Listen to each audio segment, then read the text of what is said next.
안녕하세요, 큐레튜브입니다. 자, 오늘 여러분들과 이야기해볼 주제는 바로 일본의 유학이나 직장 혹은 새 둥지를 틀기 위해서 한 번쯤은 일본 생활을 생각해보신 분들께 제가 조금이나마 도움이 되고자 카메라를 켰습니다. 사실 일본의 유학 생활이라든지 워킹 홀리데이 혹은 직장 생활 오는 거는 간단합니다. 여러 가지 방법이 있고요. 많은 분들께서 걱정하시는 부분이 비자 발급 문제, 그리고 특히 하면은 일본의 대기업이라든지 아니면은 전공을 잘 살려서 또 한국인에 대한 차별은 없는지, 맞서 싸워야 할 문제들이 있다면 또 어떤 점들이 있는지 궁금해 하시는 분들이 많이 있으시더라고요. 또한 이야기를 하면서 일본어를 제가 어떻게 숙련을 시켰고 어떤 방법을 추천하는지 그런 부분에 대해서도 여러분들과 이야기를 해보려고 합니다. 일본에 넘어왔을 때는 역시 어려운 점이 많아 있었어요. 일단 보다 더 일본에 적응하기 위해서 이런저런 또 노력했던 부분들이 있는데, 처음에 일본에 왔을 때 역시 많이 돌아다니고 또 많은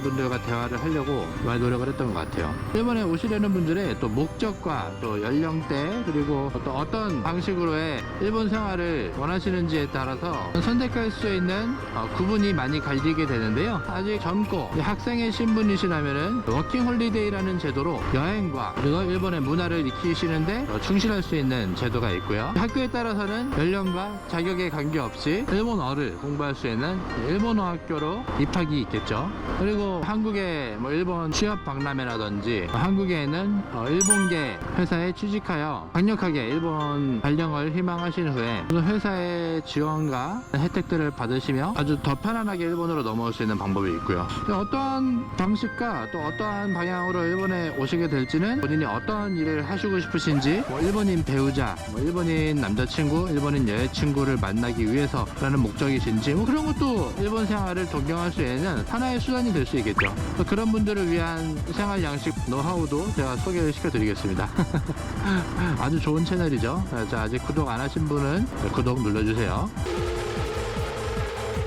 또 여러가지 방향에서 일본으로 넘어올 수 있는 방향을 몇 가지 설명을 해드렸는데, 제가 지금 빠뜨린 방법도 몇 가지 있어요. 투자 경영 비자라든지 연예인 비자라든지 본인의 지금까지 해오셨던 삶의 방향에 따라서 이쪽에서 혜택을 받으실 수 있는 분야가 있고, 또 도전을 하실 수 있는, 또 도전해서 지치거나 실패하지 않을 수 있는 그런 방향들이 있고요. 조금 더 세분화된 상담을 원하시는 분께서는 저의 그 채널 아트에 보시면은 제 티스토리라든지 아니면은 저희 인스타그램 링크 걸려있기 때문에 저에게 다이렉트로 메시지를 보내주시기 바랍니다. 여러가지 방법이 있겠지만요, 제가 지켜봐온 바로는 어떤 방식으로든 일본 생활의 성공과 실패가 갈리는 몇 가지 생활 패턴이 있더라고요. 제가 지켜봤던 전체적인 일본 생활의 실패 방식, 많이들 저거 아닐까 생각하실 거예요. 역시 일본에 오셔서 처음에 도착하자마자 당장 한국인 커뮤니티부터 찾는 거죠.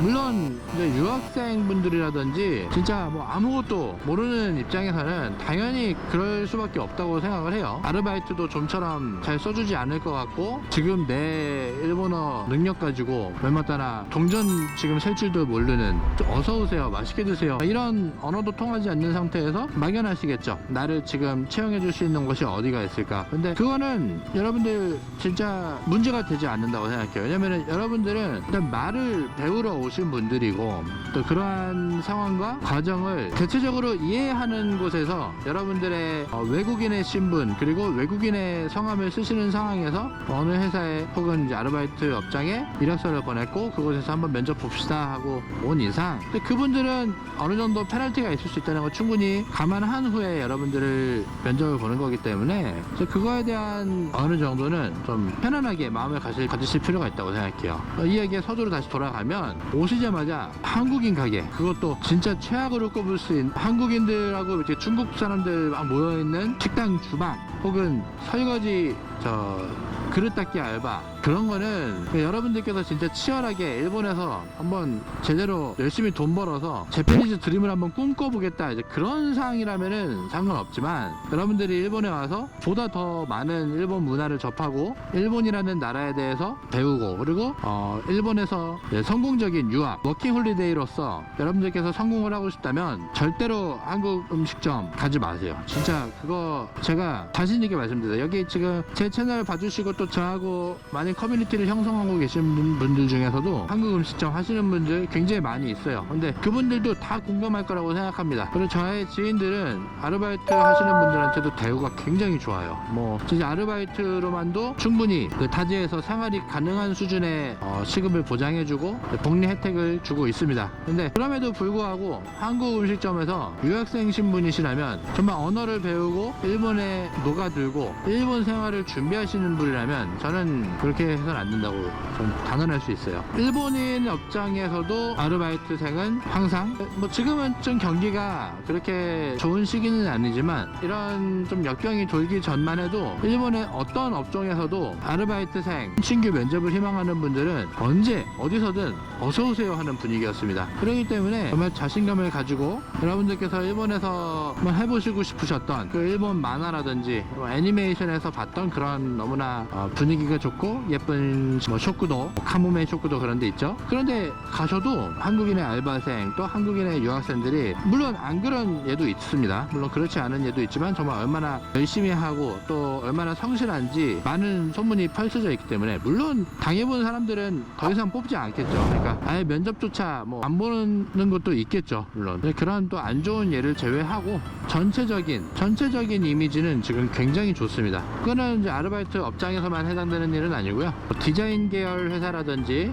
뭐 그래픽 계열, 뭐 건설, 기계 부품 여러 분야에서 한국인이 참 환영받는 그런 분위기가 이루어지고 있어요. 그 때문에 뭐 전혀 여러분들께서 부담이라든지 한국인 내가 일본말 좀 안 되는데 할 수 있을까? 내가 참 이거는 한국에서 참 알아줬는데 가서 이걸 어떻게 내가 표현하고 해야 될지 모르겠단 말이야. 이제 그런 걱정은 그냥 안 하셔도 된다고 봐요. 그리고 일본의 사회 분위기 그리고 이제 시스템 구조상 여러분들께서 어떤 경력을 가지고 어떠한 어빌리티와 교육 과정을 거치신 분들이라도 여기 일본에서는 상관없습니다. 여기서 신입사원 혹은 신입 아르바이트생이 된다면 정말 하나하나 인사법 하나부터 전화 받는 방법 하나까지 그리고 객수를 보내는 방법 하나까지 이거 일본에서 취업하신 분들 많이 공감하실 거예요. 정말 물 한 통 잡아서 정수기에 꽂고 안 꽂고 그런 것까지 가르쳐요. 그렇기 때문에 진짜 심한 곳은 여러분들 딱 출근했을 당시에 그 9시에 1분 단위로부터 막 쪼개져 가지고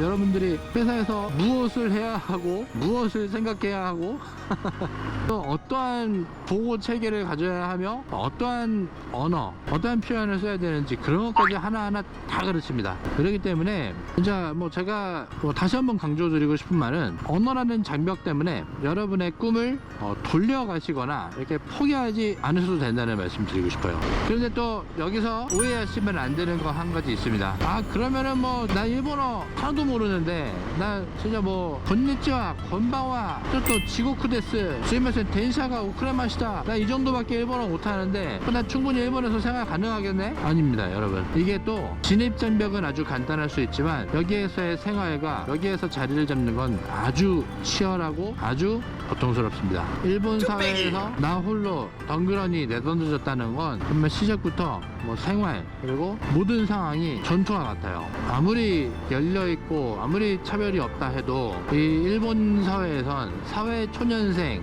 그리고 자신이 밟아온 과정에 있는 사람을 굉장히 정말 철저하게 짓밟으면서 절벽에서 내던지는 듯한 교육과 훈련을 시킵니다. 제가 여기 일본 사회에서 10년 가까이 생활을 하며 이곳에서 받은 일본인에 대한 인상입니다만 아주 강하고 또 이미 쇠퇴해버리고 혹은 아주 천진난만한 사자 무리들이 모여있는 것 같은 사자 우리 속에 내가 호련 단신이 내던져진 것 같은 느낌을 받았어요. 이제 그런 상황에서 내가 이 사람들한테 권리를 주장하고 합리적인 주장을 하기 위해선 나의 언어적 능력이 충분히 이 사람들이 나에게 전달하고자 하는 바를 언어를 뛰어넘은 상황까지도 파악을 할 줄 아셔야 합니다. 이 사람들에게 내가 지금 겪고 있는 내가 지금 이해하고 있는 상황이 맞는지 그리고 당신이 나에게 지시한 바가 이것 내가 지금 이해한 바에서 틀리지 않았는지 확인할 수 있는 그러한 언어 능력을 갖추셔야 해요. 이렇게 말씀하실 수 있을 거예요. 아니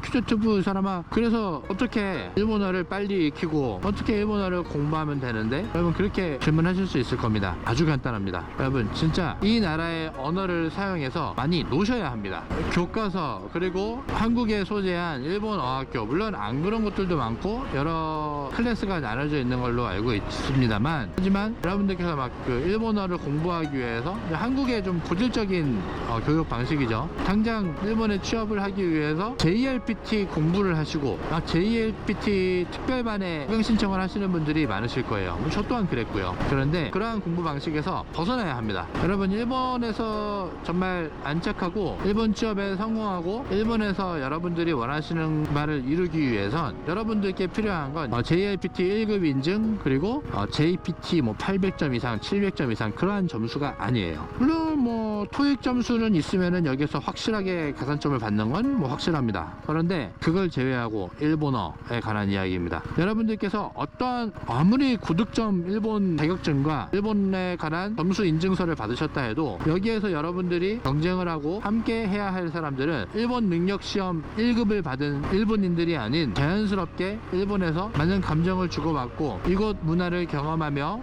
일본어로 된 교과서를 읽고 일본어로 된 만화책을 읽고 일본어로 된 텔레비 방송을 보며 일본어를 쓰는 부모님, 일본어를 쓰는 가족과 친구들, 일본어를 쓰는 선생님, 그런 분들이 있는 그런 환경에서 자라온 분들이에요. 무슨 말씀인지 잘 아시겠죠? 여러분들이 일본어를 활용을 하셔서 한국인들 가운데서 한국인들 혹은 뭐 외국인들만 있는 환경에서 여러분들이 일을 하셔야 된다. 그러면은 당연히 뭐 일본어 능력 시험 점수 굉장히 여러분들이 원하시고자 하는 바에 큰 도움이 될 거예요. 그런데 지금 제 채널을 여기까지 듣고 함께하고 계시는 분들은 어느 정도 나도 일본에서 한번 생활해보고 싶다, 일본에서 살아보고 싶다, 일본 사람과 결혼하고 싶다, 또 일본 사람들과 함께 부대껴가며 일본 문화를 체험해보고 싶다, 이런 분들이 많으시잖아요. 그러면 여러분들 막 고리타분한 해도 잘 늘지 않는 일본어 한자책 접어두세요. 지금 일본어 한자 몰라도 여기에서 충분히 먹고 살고 그리고 고액 연봉을 받을 수 있는 세상이 왔습니다. 제가 지금 말하고 있는 말은 여러분 일본에서 친구를 많이 사귀세요. 그리고 많은 상황과 많은 파티 그리고 많은 행사, 많은 모험에 여러분을 맡기세요. 한국에 계신 분들은 일본 사람들이 웃고 떠들고 울고 나의 감정을 표현하고 표출하고 그러한 상황 속에 여러분을 계속 노출시키세요. 자막 켜지 마시고 일본의 영화, 일본 만화, 일본 드라마 그런 거 계속 보시고 읽으시고 그 감정을 느끼려고 노력을 해보세요. 그런 훈련을 해보시는 거예요. 당장 여러분들께 필요한 거는 이 문자의 어법을 공부하고 어순을 공부하는 게 아니라고 생각해요. 여러분들께서 지금 가지고 계신 꿈과 여러분들께서 지금까지 그 꿈을 위해서 준비해온 과정 그리고 내가 앞으로 원하는 바를 누군가에게 표현하고 그리고 또 그 사람에게 공감을 얻고 그 사람에게 인정을 받기 위해서 여러분들이 공부를 하셔야 되는 거죠. 그렇기 때문에 아주 기본적인 언어 표현력만 공부를 해주세요. 그리고 공부가 조금 어렵다, 이제 좀 심층된 표현들이 나오니까 좀처럼 어순과 어법에 대해서 잘 이해를 못하겠는데 싶으실 때는 과감하게 책 접으시고 일본 쇼프로라든지 일본 방송 그런 거 보시는 게 훨씬 더 도움이 될 거예요. 그리고 참 일본에 진출해 있던 한국인 가수라든지 한국인 예술가 그리고 한국인 운동선수들 찾아보시면은 예전 방송들 정말 많거든요. 그리고 그런 방송들 막 챙겨보다 보면은요 일본이 더 좋아질 수도 있어요. 왜냐면 정말 우리가 사랑하는 우리가 막 응원하는 우리의 대한민국의 아티스트 그리고 우리 운동선수들을 이 나라에서 얼마나 존중하고 또 존경하고 또 그 사람들에게 응원과 얼마나 따뜻하고 배려 높은 표현을 활용해가며 우리나라를 리스펙트 해주고 있는지 한눈에 알 수 있기 때문에 저는 그러한 공부 방법을 굉장히 추천을 드립니다. 짤막하게 다시 정리를 드리면 여러분 자격증과 시험 점수라는 틀에서 이제 벗어나오실 때가 됐다는 말씀을 드리고 싶어요. 말이 통하는 언어, 여러분들께서 표현하고자 하는 방식 그런 걸 터득하기 위해선 사람들이 말하는 것을 봐야 한다는 거죠. 사람들의 대화에 참여해야 되고 사람들의 그 눈빛에 더 집중을 하셔야 한다는 겁니다. 그렇죠. 그리고 한국에서도 일본인들이 커뮤니티를 이루고 있는 경우가 굉장히 많아요. 한일 교류회라든지 어디 대학 어학당의 일본인 모임이라든지 그런 분들하고 여러분 미팅도 많이 하시고 그런 분들하고 또 교류회, 홈파티, 쉐어하우스 파티 그런 데 참여하시면서 친구도 만들어 보시고요. 궁금하신 거 있으시면은 많이 물어보시고 또 그분들한테 다가가서 이거 뭐 맞나? 저거 해봤나? 딱 알려주시고요, 여러분. 그러면서 또 여러분들 여러분들로 인해서 행복하고 하나하나 우리 대한민국을 알아갈 수 있는, 그리고 더욱 행복하고 더욱 아름다운 만남이 여러분들의 인생에 함께하기를 진심으로 축복합니다. 여러분 언제나 행복하시고요, 건강하세요. 캐드TV였습니다.